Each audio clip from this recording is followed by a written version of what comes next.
Hello everyone, welcome back. I'm ESL teacher Lisa. Today we're going to talk about an important topic, and that is learning idioms. There are so many to learn.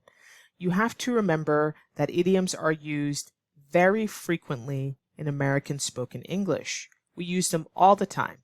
So the best approach, of course, is to listen. When you hear an idiom, try to understand the meaning. They're difficult to guess, but at least if you expose yourself to idioms, so listening to native speak, this is how you can build up your understanding of many of the idioms.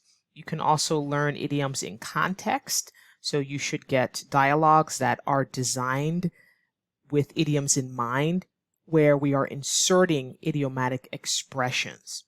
So that's a good way to practice idioms. So let's get right into it. I'm going to give you several today.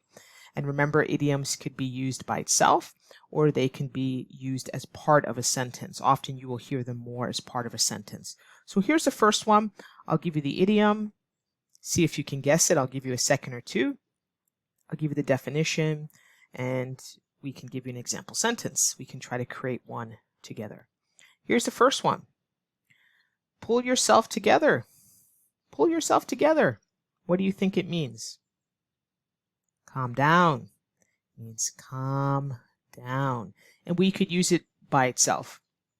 So for example, maybe a husband, his wife is pregnant and she's gone into labor.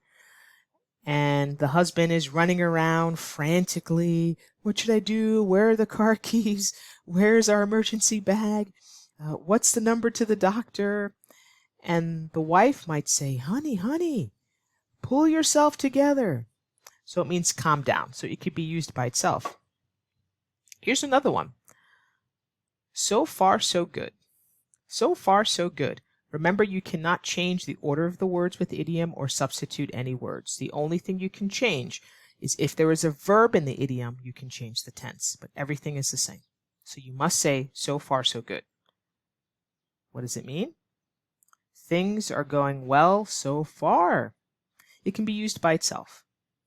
So maybe you're taking a college course and your mom or dad or your husband or wife says, how are things? Are you enjoying the class? Are you doing well? And you can simply say, so far so good. That means up until this part or this point, things are okay. Let's go to another one. To get bent out of shape. To get bent out of shape. What do you think it means? To get upset. To get upset. And we use this as part of a sentence. So we do have a verb in this idiom, to get. So you are going to change the tense according to where you are in the timeline. So for example, if I'm thinking about the past, right, it means to get upset, to get bent out of shape.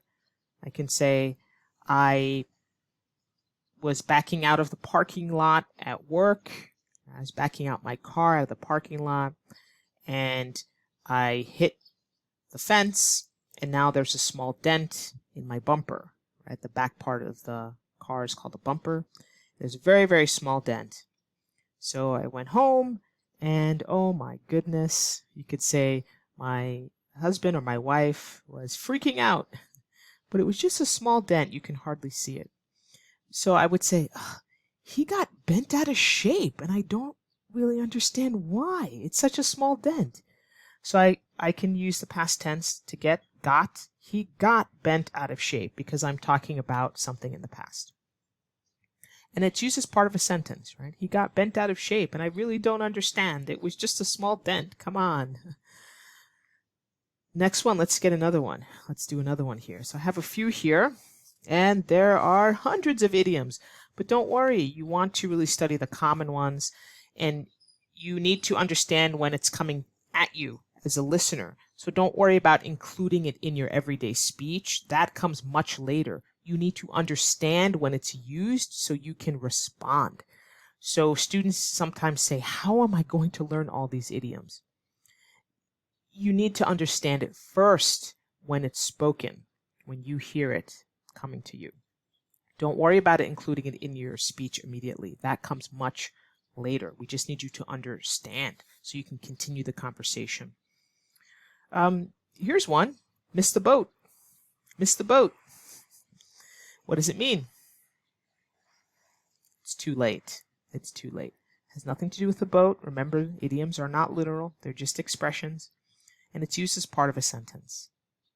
So maybe there's news that you thought you just discovered, but everybody knows it already. So maybe your neighbor is moving to Germany, and you come in and you tell your family, wow, the neighbor is moving to Germany. I can't believe this.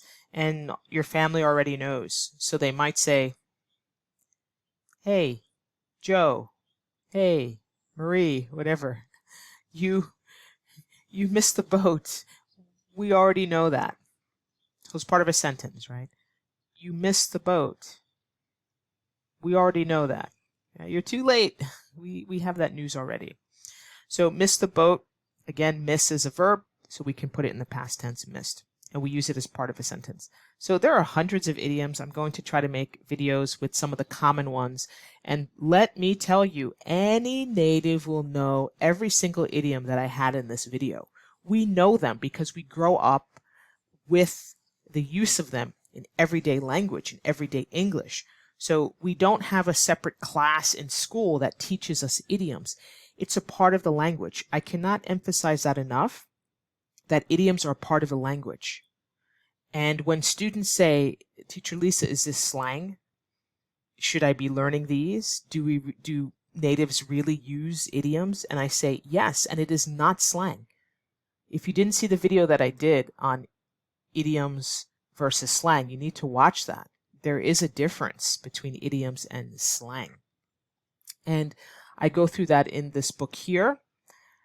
And I'm going to continue making videos based on this book that I put together because it helps intermediate students know what to focus on so they don't waste time improving your English. There are specific areas that you should be focusing on at an intermediate level so you don't waste your time. And idioms are a big part of your learning.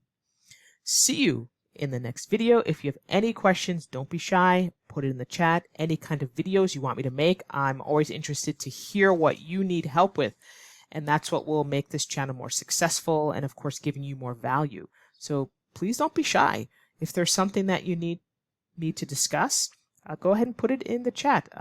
I thank this gentleman. He asked me about American culture, and I addressed that question in a YouTube live video, so thank you for that. So if you have any other suggestions, always willing to listen. See you in the next video.